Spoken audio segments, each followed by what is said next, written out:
Since the first blackouts in 2008, news about Eskom's woes have frequently made headlines. 7 years later, and the parastatal is still struggling to meet demand. South Africans have no choice but to accept that there will be another 2 years of rolling blackouts.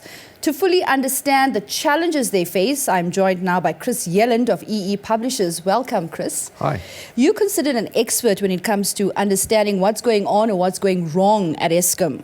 What happened this year with regards to maintenance to get us to where we are today? Well, it's not a single event and it's not a date when it all happens. It's a build-up of many years of deferred maintenance, and it eventually catches up with one. You can put maintenance off, for quite a long time, but at some point, the wheels start to wobble and finally they come off. And we've got to ask ourselves also, yes, it is a maintenance problem. They haven't been doing maintenance by the book for many years, but why are they not doing maintenance by the book? It's not because they don't want to do maintenance.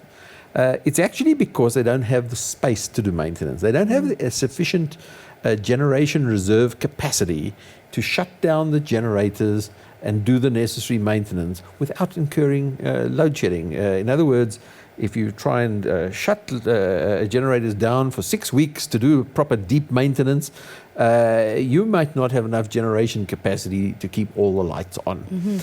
And eventually, if you don't do this maintenance, you start getting unplanned breakdowns. It's no different from a car breaking down if you don't send it in for regular servicing. So we've started to see that the level of unplanned breakdowns is just rising and rising and rising. And this year it has really risen alarmingly. Now, normally Eskom try and keep planned maintenance to 10% of its fleet. Unplanned breakdowns about 10%. But we've actually seen unplanned breakdowns rising to 20% of the whole fleet, even higher. And this means that they just don't have enough generation capacity available to keep the lights on. But ultimately, the problem is that they don't have enough generation capacity. And why don't they have that? It's because two major projects, Medupi and Kusile, which would have added an extra 25% of capacity onto the grid, are running late. About 8 years late.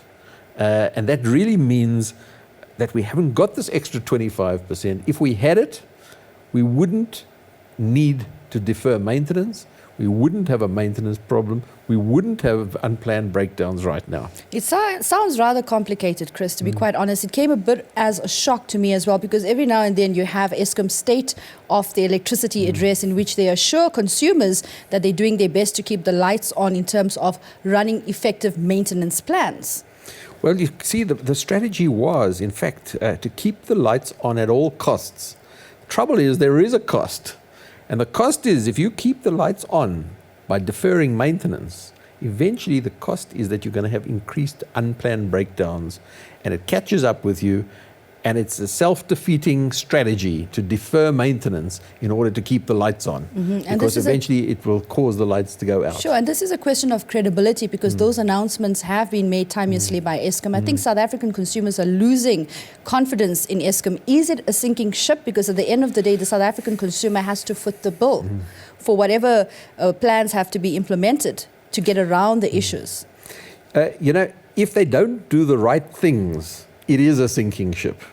But that's not to say that it necessarily will sink. I hope that people will finally start realizing that you have to do maintenance by the book. You have to run this business as a business. You have to make the right financial and business decisions, and you should not be driven by short-term political considerations, which has often been the case. Eskom have acknowledged this themselves.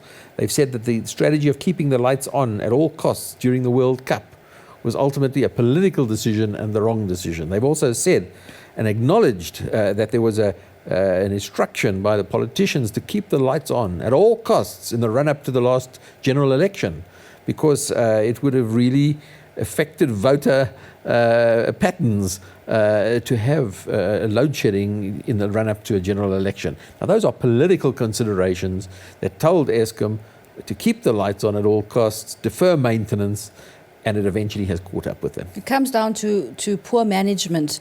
And I think Eskom has also raised the issue around high debt being an issue on their side with regards to finances. Is this an issue? Well, certainly. And why was it left unchecked? Payment or non-payment of electricity, theft of electricity is a major problem that hasn't really been given the right attention for decades. And we're seeing the effects right now. We're seeing municipalities defaulting on debt. And why are they defaulting on debt? It's because within those municipalities, there is high levels of theft and non-payment. In other words, they're buying the electricity from Eskom, they're supplying it to residents, they're not getting paid fully by the residents, and they don't have enough money to pay Eskom. So they go into default. And I must stress that it's not just a municipal problem. Eskom faces exactly the same problems. Eskom distribution buys power from Eskom transmission. They sell it to residents. The residents don't necessarily pay them because of theft and non-payment. We see this problem in Soweto. Soweto is supplied directly by Eskom, not through a municipal distributor. And in fact, Soweto has the worst record of all in terms of so-called non-technical losses or theft and non-payment.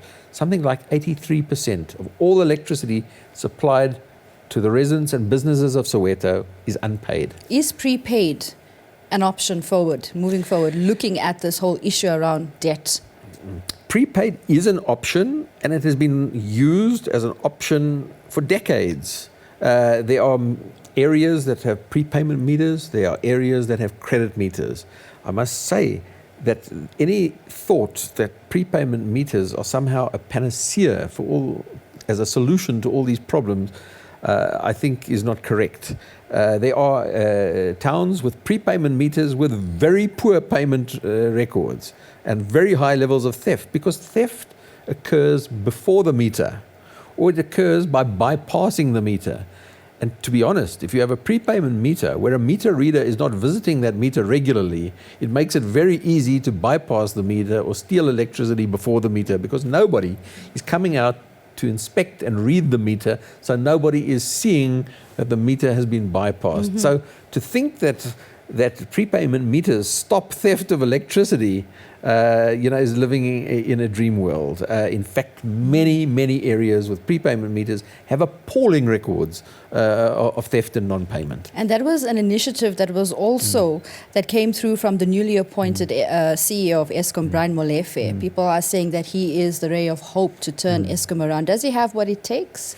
Or is it too early to tell? He has a good record. At the Treasury. He has a good record, in managing the Public Investment Corporation. He has a good record as the CEO of Transnet, a large parastatal. So he comes with the right experience. What he doesn't have is technical knowledge and engineering knowledge in the field of electricity generation. But I don't think that that's necessary for a CEO, provided that CEO surrounds himself by the correct technical experts, financial experts, business and management experts, all the kind of skills that one needs. The role of the CEO is one to inspire his team and to provide leadership. And one doesn't necessarily have to be an engineer to do that. So I certainly think he's got the credentials to lead Eskom. So you need a strong management acumen. Absolutely, to do that, and a strong financial background.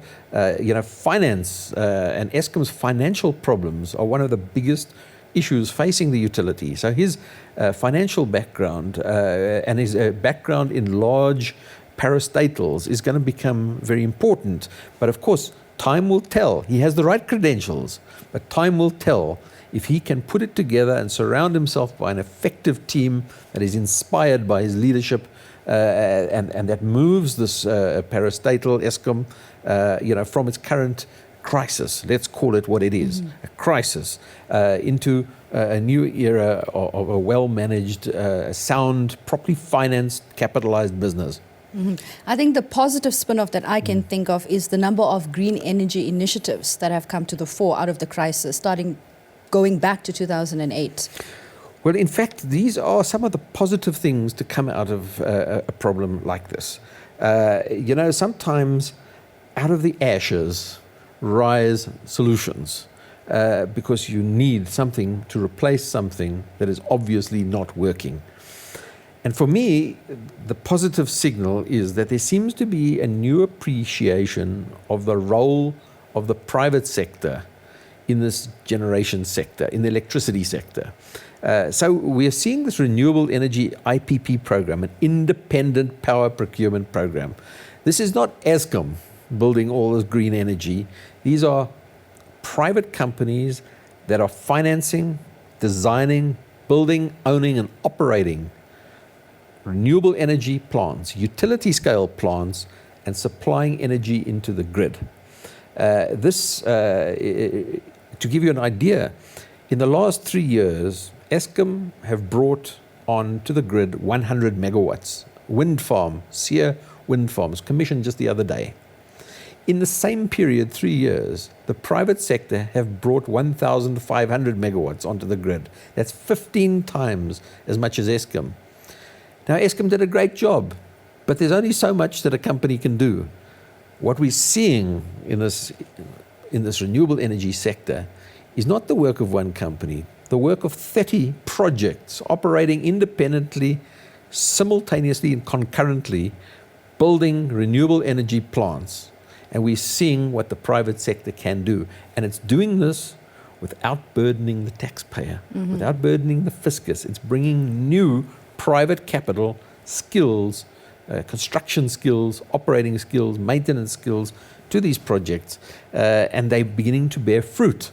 And I think this is opening the eyes to the potential that the private sector can bring to the table. Now, that's not to say that this is the end of Eskom, but really Eskom should concentrate on finishing Medupi and Kusile, which are running 8 years late. It should also concentrate on its existing fleet of coal-fired power stations, which are performing extremely poorly as a result of this deferred maintenance. And that's a big enough job in its own right. It should not get distracted by building renewable power plants, building new coal plants, building gas plants. Leave that to the private sector, and Eskom concentrate on getting its job done, on its core business. Absolutely. And leave the private sector to do what the private sector can do well. And that's what I believe should be the approach taken by the new CEO in moving forward, is to stick to the knitting, concentrate on the core business, get Medupi and Kusile online, get the current fleet working properly. And hopefully you and I will be having a somewhat different conversation in 2 to 8 years from now. I am convinced that if Eskom does the right thing and the private sector comes to the table, working together in a public and private sector, this energy crisis can be resolved. There's also a need, I believe, within Eskom because it's seriously undercapitalized at the moment. Its debt equity ratio is too high. It needs to borrow a lot of money, or it needs new capital. It's quite clear that the shareholder, the state, does not have that kind of money. In fact, the Minister of Finance has said 23 billion rand equity and no more. Well, I'm afraid 23 billion rand is not going to go a long way in Eskom's financial needs. So I believe that the right thing to do would be to recapitalize the business by taking on strategic equity partners, companies that operate globally in the energy sector that can bring new capital, a new management vision, new skills in engineering and technology, and a new approach to the energy sector. You know, Eskom has got somewhat tunnel vision. It's looking at the same old problems through the same old eyes for a long time. It really needs new blood. And I believe this is what strategic equity partners can bring to the table. They could also consider a listing on this Johannesburg Stock Exchange. People say, but that's a really radical and solution that's not possible. But of course it's possible. It was done with Telkom. It was done with ISCOR. It was done with Sasol. These old state-owned enterprises set up in the old apartheid era are completely different companies today. They operate, I mean, you look at the former ISCOR. Today, ISCOR comprises 3 public companies listed on the stock exchange. There's Kumba Resources, owned by Anglo American. It's the old iron ore division of ISCOR. There's Exxaro, the old ISCOR coal division, providing coal. And lastly, there's ArcelorMittal. All of these listed on the stock exchange. Kumba and Exxaro are today supplying coal and iron ore all around the world. Sasol is a global multinational. Eskom is still structured as it was set up 80 years ago. Hasn't changed, but the world has changed. It really needs to reinvent itself, in my opinion. Absolutely. Chris, thank you so much for your time. Great pleasure. Thank you.